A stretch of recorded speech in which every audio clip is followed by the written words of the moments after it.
Cube. Débat, opinion et analyse. Explore toutes les facettes de l'actualité.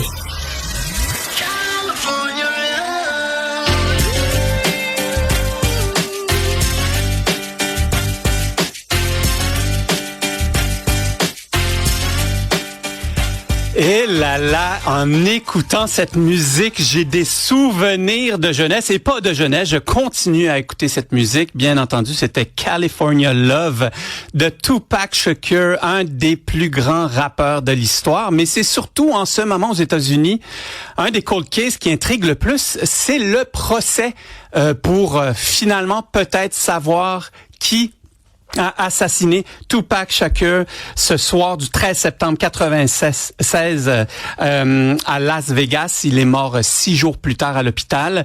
Avec nous pour en parler, un entrepreneur, rappeur, producteur, rouyn-norandais, je sais pas si ça se dit, mais bref, Steve Jolin, que je suis très content de recevoir. Salut Steve.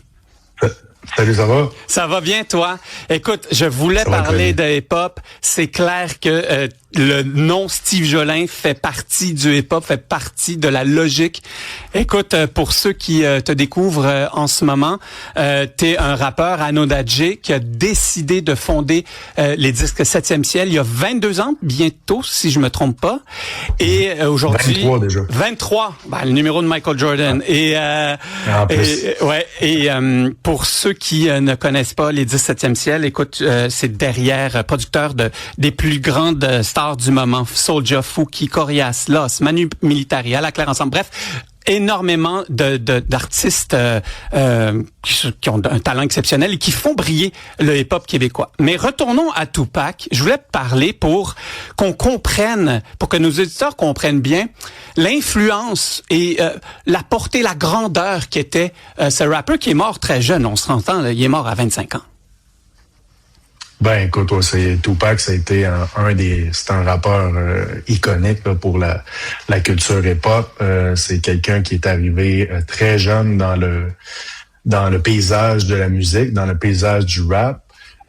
Puis plus ça allait, bon, il y a eu des histoires, il y a eu des déboires avec la justice, il y a eu plein d'événements qui ont fait que son personnage a pris beaucoup de place. C'est un acteur aussi. Il a commencé comme comédien. Il était beaucoup dans l'art, donc beaucoup de poésie. Mais c'est quelqu'un qui est devenu une figure importante de la culture afro-américaine aussi. Donc, quelqu'un de très important pour tout son propos, son engagement. Exactement. Etc. Sa mère était d'ailleurs une militante du mouvement Black Panther. Il est né littéralement dans une famille révolutionnaire. Et puis, c'était un peu l'emblème du hip-hop de la côte ouest. Ils sont rentrés en guerre. Il est mort en raison de la guerre qui affrontait Death Row Records, la maison de disques basée à Los Angeles, et la maison de disques qui a été fondée par Puff Daddy, aujourd'hui P. Diddy, qui est aujourd'hui en prison, mais bref, Bad Boy Records. Il y a vraiment eu une bataille pendant les années 90 qui a fait en sorte que, malheureusement, à l'intérieur de 6 mois, Tupac Shakur, la star de l'Ouest, a été assassiné. Et 6 mois plus tard, Notorious B.I.G., la star de Brooklyn, de l'Est, a lui aussi été assassiné. Toi, quand tu t'es lancé dans le hip-hop, est-ce que le hip-hop américain t'inspirait ou t'étais aussi inspiré, parce qu'on sait que le hip-hop français est né aussi dans ces années-là? Qu'est-ce qui t'inspirait le plus à te lancer dans cet univers musical?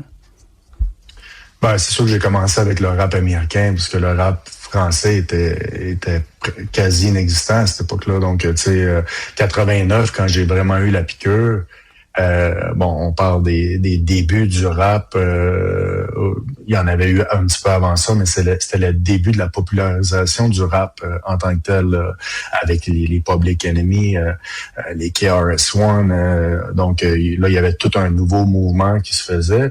Donc c'est sûr que Tupac ou les artistes américains de toutes les années 90, ça a été une grosse influence pour nous. Là, tu parles du West Coast contre le East Coast. C'était vraiment deux clans, c'était vraiment deux comment je pourrais dire, c'est presque des familles, hein? Deux mentalités. Oui, c'était deux mentalités. Oui, exactement. C'était des mentalités. Des styles de rap différents aussi.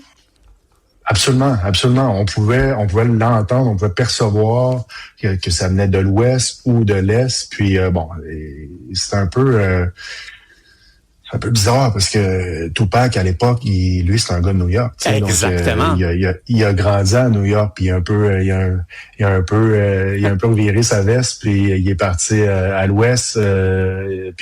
C'est tout ça part d'un conflit, puis il y a toutes des histoires que je suivais vraiment avec intérêt à l'époque, mais parce qu'il il a été pris dans une bataille de producteurs finalement.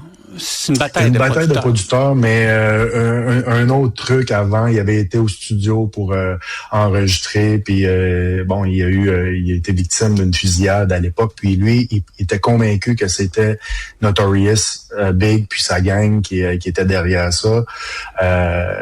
Tout ça a commencé, puis ça a éclaté en guerre de... Ça a vraiment dégénéré. On se rappelle du fameux moment où les Source Awards, qui est un peu comme le gala de la disque pour le hip-hop aux États-Unis en 1995, le producteur Suge Knight, qui lui aussi est en prison, c'est une belle gang, avait un peu insulté Puff Daddy en disant qu'il voulait voler la vedette de ses artistes. Et puis, malheureusement, ça a dégénéré. Tupac, en très peu de temps, 5 albums studio, 75 millions d'albums vendus. Je vais revenir à toi.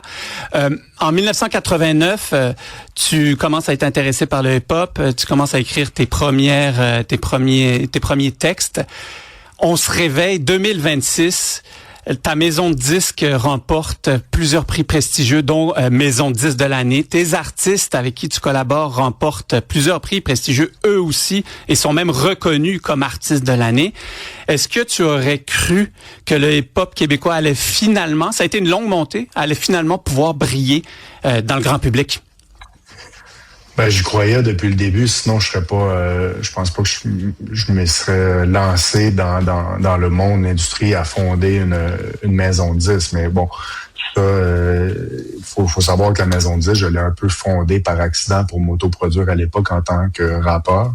Mais c'est sûr qu'à ce moment-là, je savais qu'il y avait quelque chose puis que c'était une question de temps pour que le rap soit reconnu à sa juste valeur au Québec. Maintenant, c'est sûr que ça fait partie de l'industrie musicale à part entière. Puis certaines des plus grosses vedettes, je pense à Soulja, entre autres, qui est un des artistes les plus écoutés au Québec depuis plusieurs années. C'est quelqu'un qui vient du rap. Donc absolument. Et j'étais à Québec il y a quelques semaines pour le voir sur la scène principale du Festival d'été de Québec, sur les plaines d'Abraham. Pour un petit gars de Limoilou, c'est exceptionnel. Merci Steve Jolin de nous avoir parlé du hip-hop. Tu le sais à quel point je suis un maniaque de ce style de musique et puis j'étais très heureux de te parler ce matin. Ça fait plaisir, à bientôt. Ciao.